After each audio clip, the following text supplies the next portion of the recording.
¿En qué idioma hablan tus hijos entre ellos? ¿Hablan el idioma mayoritario o el minoritario, en este caso el español? ¿Lo mezclan? ¿Te preocupa este tema? ¿Tienes preguntas? Nosotros le hicimos varias a Rebeca Inberg, nuestra lingüista. Quédate acá si quieres oír sus respuestas.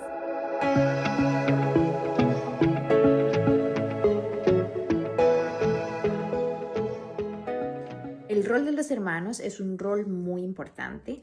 Específicamente se han hecho estudios observando el rol del hermano mayor, por ejemplo. Mila Schwartz es una de las autoras que más ha estudiado este tipo de políticas lingüísticas familiares y en sus estudios ella ha encontrado dos tendencias. Una, cuando el hermano mayor, por ejemplo, es el experto en la lengua familiar, en la lengua minoritaria. Esto lo observó específicamente en familias muy grandes, familias muy tradicionales, religiosas, donde el hermano mayor cogía el rol de experto en esa lengua hereditaria y era el responsable de transmitir o de hablar con su hermano y socializar con sus hermanos en esa lengua. La otra tendencia que ella vio también es que el hermano mayor también puede traer a casa el sociolecto. Es como el responsable de traer a casa la forma en cómo se habla en la calle. Entonces, dichos, modismos, todo este tipo de usos del lenguaje fuera de la familia, el hermano mayor es, o se han observado que el hermano mayor es el responsable de transmitirlo a los hermanos menores. La tendencia que yo más he observado a que los hermanos hablen la lengua mayoritaria en casa se da en familias con OPOL. Sin embargo, puede pasar también con familias que tienen la lengua minoritaria en casa cuando son más grandes, por ejemplo. Pero al principio, cuando ya entró uno de los dos hermanos o de los tres hermanos a algún proceso de socialización, algún proceso de escolarización, esto tiene un impacto muy fuerte en los patrones lingüísticos de los niños. La socialización entre iguales se da en esa lengua mayoritaria y por eso los niños traen este patrón a casa. Y muy comúnmente se da en familias con OPOL porque la estrategia un padre, una lengua permite en casa un ambiente bilingüe. Entonces los niños se sienten muchísimo más libres y flexibles para usar la lengua mayoritaria dentro de casa.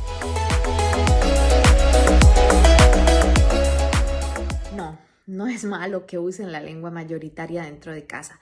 Sí sería, por supuesto, una ayuda muy grande para la lengua minoritaria, pues que entre ellos haya una socialización en esa lengua, en la lengua familiar, en nuestro caso en español.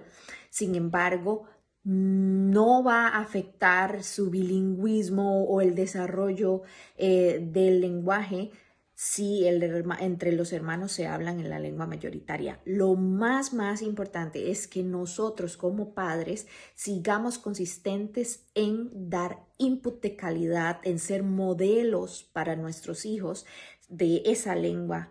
Y por supuesto hay estrategias también para poder llevar a los niños a que hablen otra lengua entre ellos. Desde la perspectiva lingüística no hay un estudio o no hay reglas o normas que se puedan imponer en este tipo de procesos de socialización.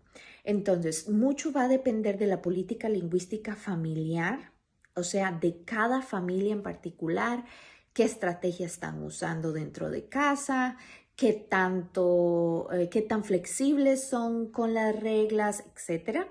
Sin embargo, mi recomendación como lingüista a mis familias siempre es o siempre ha sido, tú como padre, quédate como modelo de tu lengua y deja a los niños ser. O sea, ellos son agentes socializadores por ellos mismos. Ellos tienen sus propias actitudes lingüísticas. Ellos tienen sus propias formas ya de usar esa lengua y de relacionarse con esas lenguas. Entonces, lo que pase entre los niños no debería ser como un tema para nosotros, ¿sí? Nosotros deberíamos estar muy conscientes y muy consistentes en nuestro propio uso de la lengua con ellos, nuestra manera de comunicación con ellos. Sin embargo, es muy difícil controlar la socialización entre los hermanos.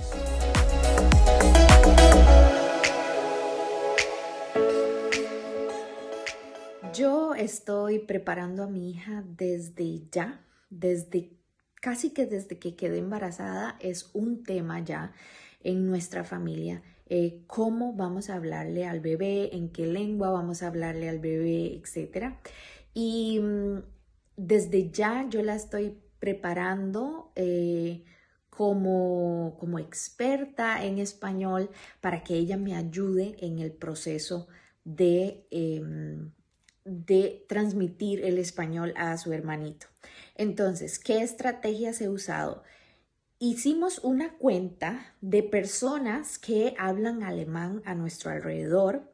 Hicimos una cuenta de personas que hablan español en nuestro alrededor aquí, en Alemania.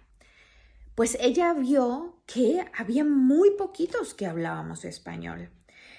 Y ella estaba primero muy preocupada porque yo le pedí que le hablara solo en español a la pancita y me dijo, mami, pero es que si le hablo solo español no va a ser bilingüe.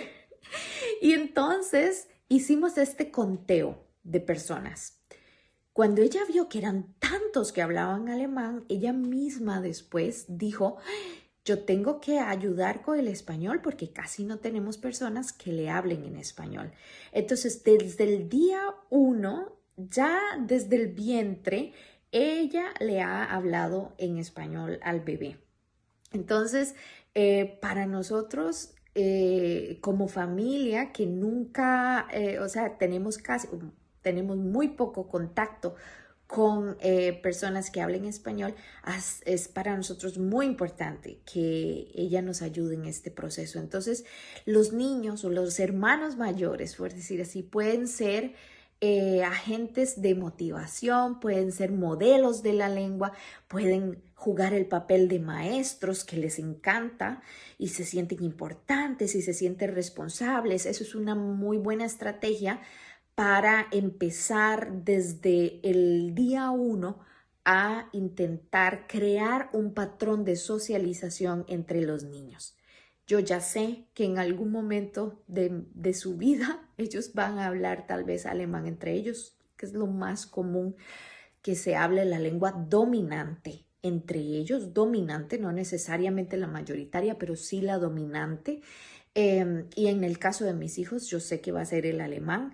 Así que, bueno, estos son los tips que les puedo dar como mamá y como lingüista para empezar a crear patrones de socialización entre los hermanos que nos ayuden a apoyar las lenguas minoritarias dentro de casa.